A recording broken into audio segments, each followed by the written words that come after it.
নমস্কার বন্ধুরা, আপনারা কেমন আছেন? আশা করছি ভালো আছেন।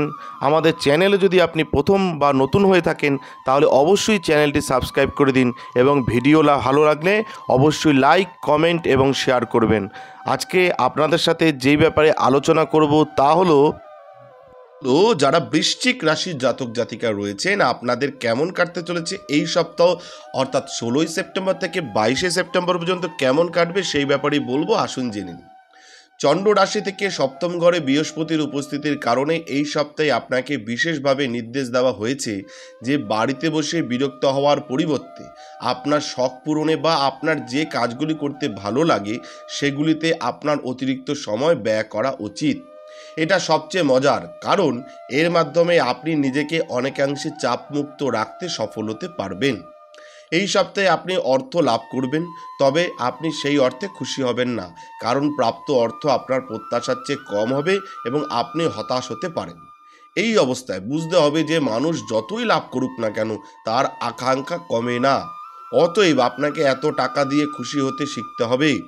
এই সপ্তাহে শুরু থেকে শেষ পর্যন্ত চন্দ্র রাশি থেকে একাদশ ঘরে কেতু উপস্থিত থাকার আপনি আপনার নিখুঁত পারিবারিক জীবন উপভোগ করবেন। এটা কিন্তু মাথায় রাখতে হবে আপনাকে যে আপনার কিন্তু নিখুঁত পারিবারিক জীবন উপভোগ করবেন।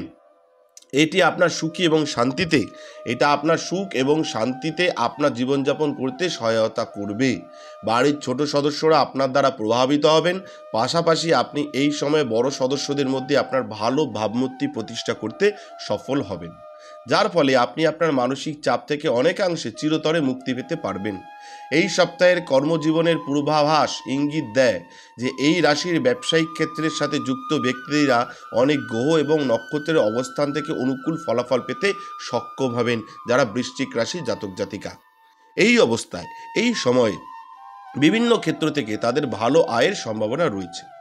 এই সপ্তাহে আপনার প্রফুল্ল চরিত্র এবং বুদ্ধিভিত্তিক দক্ষতা আপনাকে শিক্ষায় সাফল্য এনে দেবে, কিন্তু এর কারণে আপনি অনেক ছাত্রকে আপনার বিরুদ্ধে ঘুরিয়ে দিতে পারেন, কারণ আপনার ক্রমবর্ধমান সাফল্য দেখে তারা আপনার প্রতি ঈর্ষান্বিত হবে, যা ভবিষ্যতে আপনাকে সমস্যায় ফেলবে।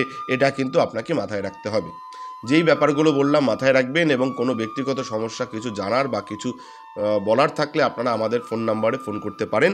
ধন্যবাদ, ভালো থাকবেন। জয় শিব শম্ভু, হর হর মহাদেব, ওম নমঃ শিবায়। জয় হর গুরুর জয়, সিদ্ধিদাত্রীর জয়, জয় জয় কৃপাময়ী দয়াময়ী করুণাময়ী তারা মায়ের জয়। আমাদের ভিডিও আপনাদের কেমন লাগছে? আশা করছি ভালো লাগছে। তাহলে অবশ্যই লাইক করুন, কমেন্ট করুন এবং শেয়ার করুন, এবং চ্যানেলটি অবশ্যই সাবস্ক্রাইব করে দিন। ভালো থাকবেন, সুস্থ থাকবেন, ধন্যবাদ। এবং সকলে অবশ্যই কমেন্টে লিখবেন জয় শিব শম্ভু, হর হর মহাদেব, ওম নমঃ শিবায়।